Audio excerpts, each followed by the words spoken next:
we're delighted to be joined this week by two of the stars of a brand new London production of Run Sister Run. Jo, Theo, welcome to Showcase and thank you for your time. Thank you very much. It's so lovely to have you here. Tell us a little bit about this very powerful new production of Run Sister Run. Yes, so at the heart of the story, it's about two sisters and the complex bond between them. The play is in my character's memory, so we go through Connie's mind and go back in particular moments through 4 decades where she's thinking about times where it's really affected the relationship between them or changed their trajectory in life. And who do you play? Theo, who are you playing? I play Adrian and I'm Connie's husband. And so I start the play in my sort of late 50s and end the play in my late 20s. So it goes back through time. So this play is, it spans across 4 decades, doesn't that's right, it? And you're starting in the middle age part of your life and then you work backwards to how far? So I start at 52 and I go back to 15. How challenging is that to play?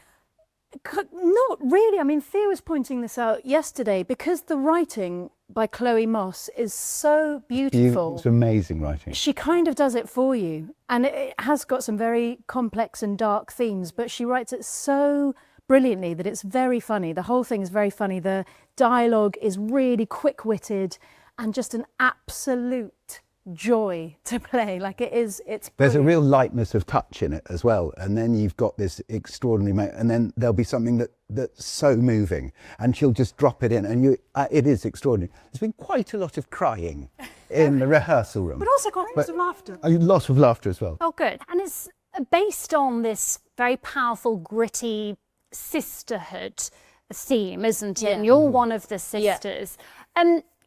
What's the message behind the play? Is there one? I think there's probably a few messages. It's not particularly talked about in the play, but both sisters have grown up in care. And then you see the way that their different lives go and how they come together. And so I think there is a big part of, can we break the cycle of generational trauma?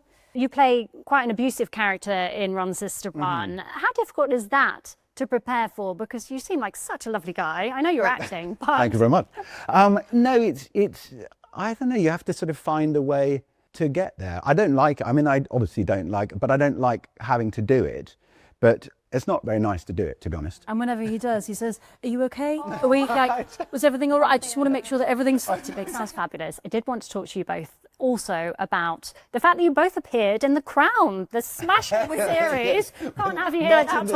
Not in the same series. Okay, that's interesting. And how was that? What was it like? Oh, it was incredible. I mean, it was an amazing job and wonderful to see just those incredible actors do their stuff. I mean, it was really amazing just to see the other people work. And because I was luckily a member of the royal family, I was watching Leslie Manville and Imelda and Jonathan Pryce and Elizabeth Debicki, Dominic West. I mean, we were just there. I was usually standing behind Claudia Harrison, who played Princess Anne, which is what I played Timothy Lawrence, so Princess Anne's husband. So quite a lot of stuff, it would say Anne, and then a little bit behind on the floor, there'd be a little sign saying Tim. So I was there sort of standing behind, but it was a wonderful thing. And Jo, you were also in the series. I was in the first two. I had smaller scenes. I was playing the Queen's advisor's wife, so it was just the two of us in a car, so some smaller intimate scenes. But yeah, it was great. It was good fun. Can either of you remember any of your lines from The Crown? Oh, no. They're in there somewhere. I had to do one where Princess Anne went in to tell the Queen that she was going to marry Tim, whether she liked it or not. And she marched out of the house and the gardeners were all looking because it had all been in the news.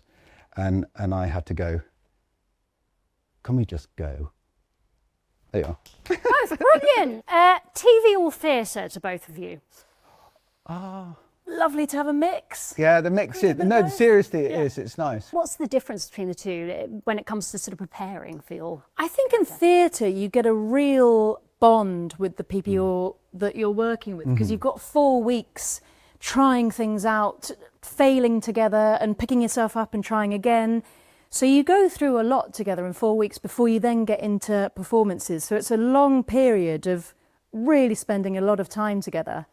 And then TV's sort of like, you have to do a lot of work on your own. Yeah. And you have to really, really be prepared, because when you go in, you've got to be on it. And there's 200 people there. And so you've got to not mess it up. And you just got to be on it. And it's intimidating, you know. Do either of you have any particular superstitions? I don't. I try not to stick to the superstition thing, because if something goes wrong, then I'll be all over the place. So try and keep it easy breezy. I did do a job where I had so much to say that I got slightly obsessed with lip balm, I'm ashamed to say. And if I didn't have put lip balm, I was so worried my mouth was going to go dry, and I had to put lip balm on.